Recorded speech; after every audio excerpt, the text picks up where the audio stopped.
Hey there, my name is Alex, I am the Silver Mont, and let's talk a little about the Game Awards 2023, shall we? I did a whole video about it, specifically Game of the Year. Mine was Baldur's Gate, that's also what won.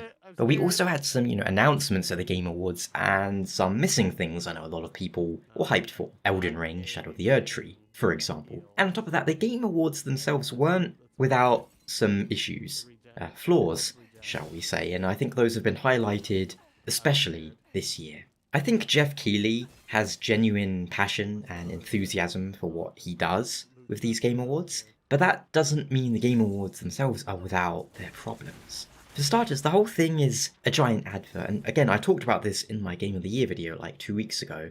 It's the fate of anything that's going to be as large an event as this one. And obviously, the way to draw viewers in with things like this, exclusives, world premieres, and all that. But at that point, the awards are just rushed in between adverts. We effectively have like a 2, 3, 4 hour long advertising fest, where in between, where you would usually get, ad breaks, we get, oh yeah, this game award was this one, this one, this one, this one, this one. It's like, that's kind of the reverse of what it should be, right? Winners' acceptance speeches kept feeling like they were being cut down or almost cut off? Was it a televised event? Did they really need to keep it so strict with the timing?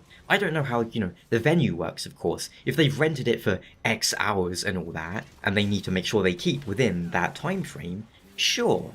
But it felt really weird how rushed they were being at times. And at other times, we had random Hollywood celebrities coming up and waffling on for minutes and minutes without really saying anything, just being like, I hurt my foot, or just talking with the audience. I'll never understand the obsession with that. This is the video game industry. Treating Hollywood actors as if they are somehow a step above people who are actually making the games seems really weird to me. It's very 20, 30 years ago mindset, when video games weren't as huge as they are now. I'm pretty sure the video game industry is larger than the movie industry now in terms of, money. I also absolutely hated that whole Kojima segment.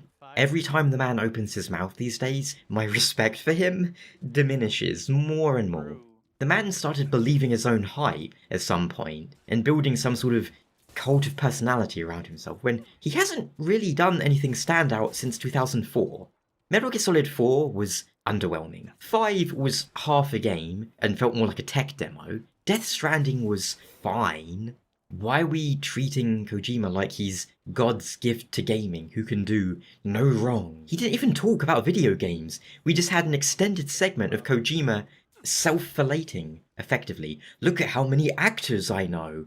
Wow, that's great, Kojima. Why don't you go and make a show for Amazon or something? I don't really care about actors at a video game show. The presence of Hollywood celebrities does not inherently make your product better. I found that whole segment so cringe-inducing. It was the worst part of the Oscars, the Academy Awards, which were effectively a giant circle jerk from a very exclusive industry of hyper-egos. We don't need that in the video game industry as well. That's like the worst part of Hollywood. Elevating actors to godlike level. When they're not anything special, they are people doing their job, just like any other industry. Case in point, Baldur's Gate 3 won Game of the Year. They were giving their acceptance speech, dedicating it to a member of the team who recently passed, and the prompter is over there telling them to please wrap it up, after they'd been speaking for like 60 seconds or something. That was really weird. I mean, it's the Game Awards, let people have a few minutes to talk about it if they want to. Aside from that though, how about the game announcements side of things? Well, the big surprise, of course, was Monster Hunter Wilds. And funnily enough, just before the show started, I was like talking to my friends saying like, oh, what do you think we'll see? Maybe we'll get like Monster Hunter 6, as, it's been a while since Monster Hunter 5. And that's me referring to World as 5, by the way. But, it's been a while since Iceborne, maybe we'll get some teaser for Monster Hunter 6. And we pretty much did. I'm excited for that as a new Monster Hunter fan. Actually, when do I stop referring to myself as a new fan if this is like the 4th game I'll have, been playing? Do I call myself a 5th gen fan or something like that? I don't know. But the trailer seemed to indicate that weather may play a bigger role in this new title and rampages may be coming back. The mount the hunter was on, being able to glide and stuff, which my friend Doug noticed looks a lot like that one Endemic Life from World, which, jumps around the trees, kind of like Toby Kadachi jumps around the trees.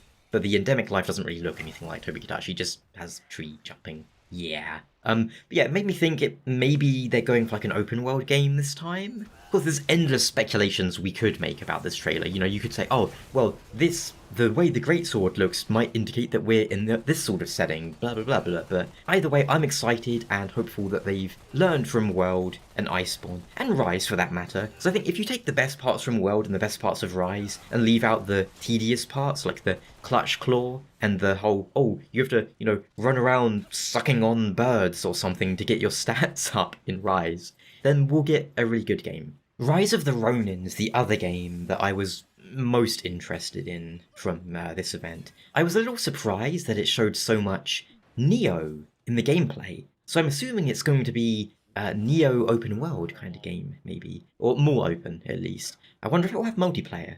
And I'm fine with them, kind of recycling aspects of Neo's gameplay, because they always throw in something to make it new enough, But what I really want, if that is the case, don't have the Neo loot system, please. Like, I love Neo 2, I think it's one of my favourite games. I hate the loot. I don't need to pick up 1,000 katanas every 30 minutes.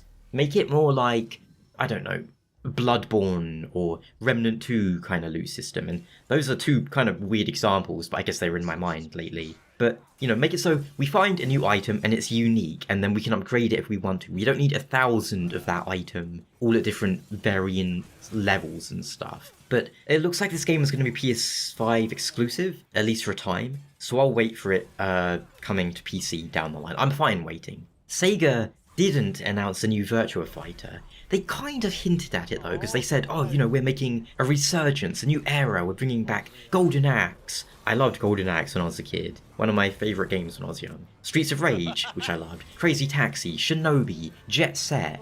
I know Jet Set Radio probably had the biggest reaction, because that's like a cult classic. I never actually played it, so I was like, oh, cool. But for me, it was Golden Axe was the highlight. I hope new one's good, and I'm hoping that they're going to announce a new Virtua Fighter as well, because Virtua Fighter, in my opinion, is the best fighting game. It's not about complicated inputs, it's about reading your opponent, 3D spatial awareness, and having nice flowing combos and stuff. It doesn't have the most crazy roster of characters, and maybe that's partially why it never really took off as much as some other fighting games.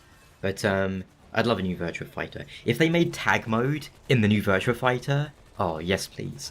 Dead or Alive 4's tag mode is the most I've ever played any fighting game. It's the only fighting game I ever got kind of good at. Not good, but I got to like A rank in the online, which is, like a bit above average. I guess Smash Bros. 2, if we count that as a fighting game, which is a controversial subject all by itself. But yes, Sega, give me Virtua Fighter. The developers of No Man's Sky announced a new game that might be interesting. There was a game I've forgotten the name of, Kazan, or something like The First Berserker, The Last Berserker, and Mecha Break, a bot, mech kind of game. And both of those, I'll keep my eye on them. Kazan reminded me of something, but I'm not sure what. I must admit, I found my eyes glazing over during most of the AAA, walking over the shoulder kind of games. It was nice to see a release date for Space Marine 2, however. I'm looking forward to that one. Helldivers 2 is soon as well, and I would buy that at launch if it weren't coming out a week after Grand Blue Fantasy Relink or whatever, because that's the game I'm going to be grabbing in February. And no Rest for the Wicked and that Black Myth Wukong game. Keep my eye on them. I really need a demo for the latter one, as I can't figure out from looking at it how it's going to play. How about you though? What did you think of the announcements and the show itself? Going forward, I think they need to maybe split the show up a little bit. Maybe have all the awards and then all the trailers, or just more focus on awards and celebrating the industry. I don't know. I'm not an event organizer. I just know something is wrong at the moment. The focus should not be on celebrities from a largely unrelated industry for WoW or Star Factor. It's irrelevant. Either way, let me know down in the comments. and have a good one. Oh, no, Ciao. we're both dead. Also, PS? Can you do PS in a video? I don't know. Well, I am. I was looking at Baldur's Gate 3 Metacritic reviews since the, Game of the Year was announced, and already we have a lot of very not suspicious reviews giving it 0 out of 10, saying, this game shouldn't have won Game of the Year. I have to look into that later, though. But yeah, thanks so much for watching, and now I really need to wrap this up, as you can probably hear, my cat is in the kitchen crunching, and he crunches so loudly that my microphone picks it up. Yeah. Bye!